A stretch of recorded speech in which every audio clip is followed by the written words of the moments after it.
Thank you. You've been very patient for holding. You're on the air with Dr. David Jubb on OneRadioNetwork.com and NaturalNews.com. Hi, good morning. Yes, good morning, Patrick. Good morning, David. Morning. Yes, I had a question here. I've been on a frugivorous, high-fruit, low-fat diet for a long time, for about three to 4 years now. And I'm just wondering, because myself, I've used the banana as a staple of my diet. I've also consumed quite a few raisins, dates, and other items that you might classify, as you referred to, as runaway sugars. Mm-hmm. So because I've been eating, in some cases, 20 to 25 bananas a day, wow. Why have I not experienced any issues on that? And if I continue to do that, what type of issues would you expect from somebody who is using the banana, for example, as a staple of their diet? Good question. Before Doctor responds, how old are you? I'm 44. Okay. All right. What do you think, Dr. John? Well, I think that if someone is enjoying a bit of vodka occasionally, I think that's okay. And I know lots of fairly healthy people, and they don't have anything really good, but they just sort of, as our listener today is talking, they've reduced everything down just to be a few small things, more or less, and simplified things. And they can have got rid of some of the more hardcore drugs like flesh and all of the starch, and they might have reduced a lot of that. So somebody could have a benefit. They really could. I recommend to people to be kind and gentle. Some people are on heroin, and if you took that away from them, they could die from a lack of nerve force and chemical stimulation. And where someone is, they might only be able to have a bit of banana and dates. For instance, where I am right now, there's lots of dates. People eat dates. And, I recommend to be kind and gentle and go ahead and continue on with the bananas or the vodka, or if somebody's eating flesh. If they do it in a small amount, they could probably have a reasonable, okay health, perhaps, But most people that I've seen, it doesn't sort of so happen much that way. Most people, the doctor says that they're on average for their age in health, which means they're going to die the slow, painful death of their ancestors. But our listeners doing things more, which is with live food, perhaps also, but only just at the dates, the banana in this situation, which is quite a bit, and might be equivalent to 80 or 90 teaspoons of white sugar a day. 80 or 90 teaspoons of white sugar a day, it's possible to get by. You could do that. I know athletes who are consuming 80, 90 teaspoons at least or more of sugar a day, equivalent, and it's disaccharide sugar, so it's a sugar which is not managed by their liver. I think you've got to look at it in terms that all sugar is managed by the liver except for a disaccharide sugar. And we've got to question things just on the level a little bit like this if it's interesting.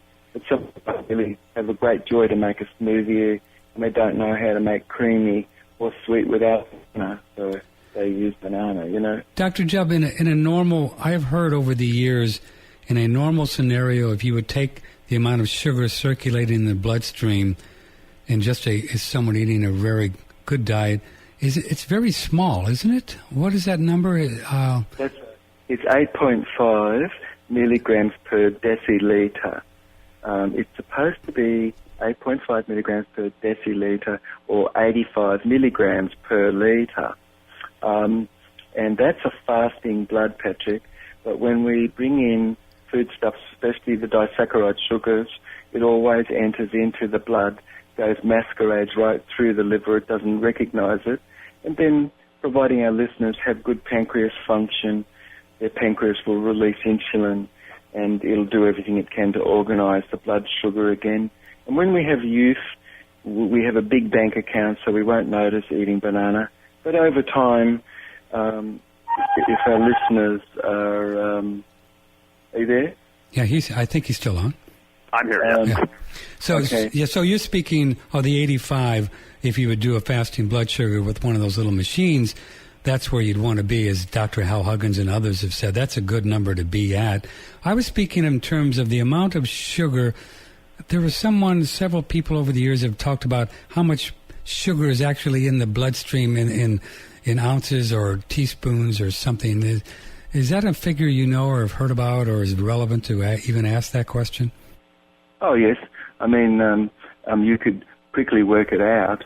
With the amount of litres of blood, it's 8.5 milligrams per deciliter, or if we just think about it in litres, 85 milligrams per litre. Right. 85 milligrams of sugar, 85 milligrams, it might be equivalent to just a teaspoon of sugar, sort of thing. So how many, you mean per liter, and how many liters of blood do we have? Well, it just really depends on our height and things. Average? But we might have 15 litres or more, perhaps, So would you do 15 times 85 would be is that math right? Yeah, that's about probably right. 15 times 85 milligrams, and that's how much sugar should be floating around in there? In any one moment, and the sugar is always released at night to be put back into the cells. I see. But during the day, no sugar is released by the liver. But when humans are doing white bread or cane sugar or any other food which has a disaccharide sugar in it, or is known to have disaccharide sugar, even some honey does, because the bees have got their sugar from clover, which is more hybridized.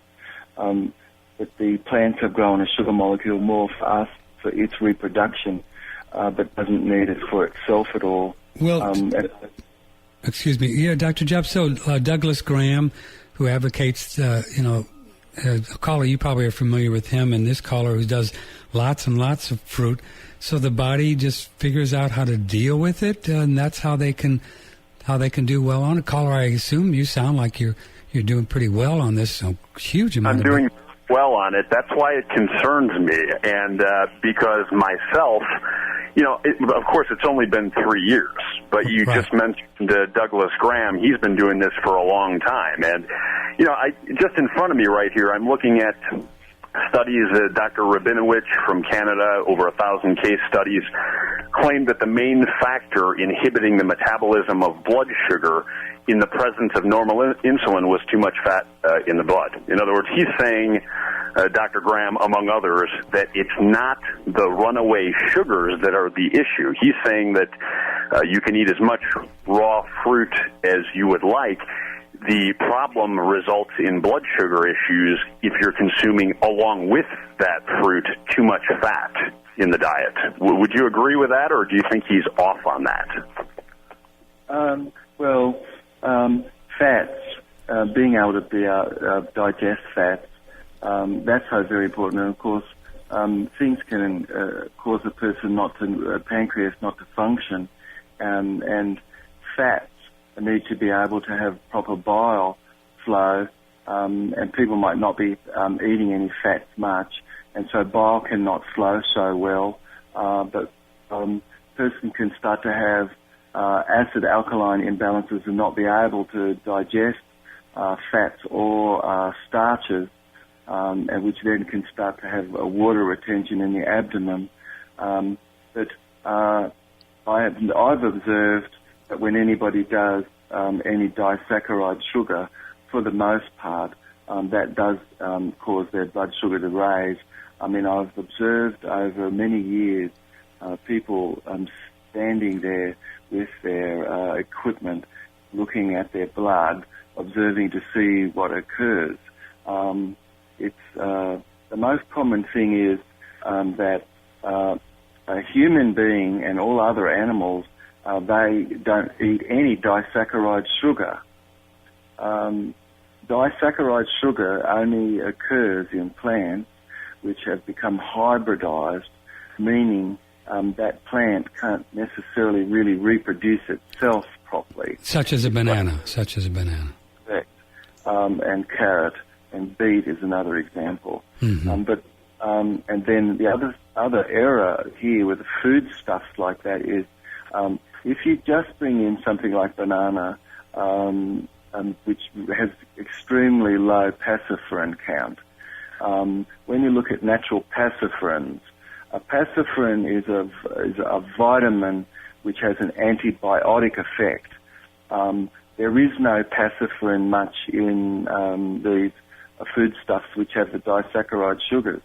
They happen to be able to be overcome and turn into mold, fungus, and yeast. I think it's probably fair to say that what I'm sharing with our listeners today is a fairly quiet voice, and I think that it's much more common that people could have a view of all matter of, our listener today who's had the question about the banana and things. I think that his insight is much more common, and then whatever explanation that people are using to justify the idea of eating disaccharide sugars, I think it's fair to say that I'm a very quiet voice, Patrick, and I just have observed to see that disaccharide sugars don't really appear much in nature at all, but they do appear in all these hybridized plants, and that disaccharide sugar is not a sugar which is managed by the liver, which that seems problematic to me. I'm just thinking about the valid construct inside there. Right. And I also think it's fair, gentlemen, to talk in terms of when we even mention fat. I mean, that's a pretty broad range. I mean, are you talking about extra virgin raw coconut oil, or you're talking about, heated soybean oil, or I don't know, grass-fed meat, or there's a lot of different, or fat from nuts. I mean, fat is just a brand name that there's, a lot of different subcategories. I get one more question in, Patrick, and then I'll let you go. Okay, go ahead quickly. Okay, quickly. How would you respond, the banana itself, how would you respond, for example, we share 99.4% DNA with bonobo chimpanzees, from my understanding, and one of the major staples of their diet, of course, is bananas, same thing with some of the greater apes. Are they consuming a type of banana that's different than what we find on our grocery store shelves? I mean, why aren't they experiencing blood sugar issues if it's a major staple of their diet? My guess is it's not the same as the banana we find on the store shelves. But that's it, and thanks for your time, people, and thanks for great calling. work. Yeah, good questions. Yeah, is different bananas than we get at the Safeway or Whole Foods? Well, when we do look at animals, we might consider how much humans have been involved in what animals are doing today. You have birds eating grain, which they never ate. You have birds eating various foodstuffs which are grown, which is not compatible. We have humans taking plants and them becoming feral, and then those plants being poisonous to various herbivorous animals that are close by. We have bears that are eating out of tips. You have monkeys killing each other today that are fenced in and become more territorial. I think that if somebody said that human beings are predators and all animals should fear humans because they're predators, and that's a natural paradigm,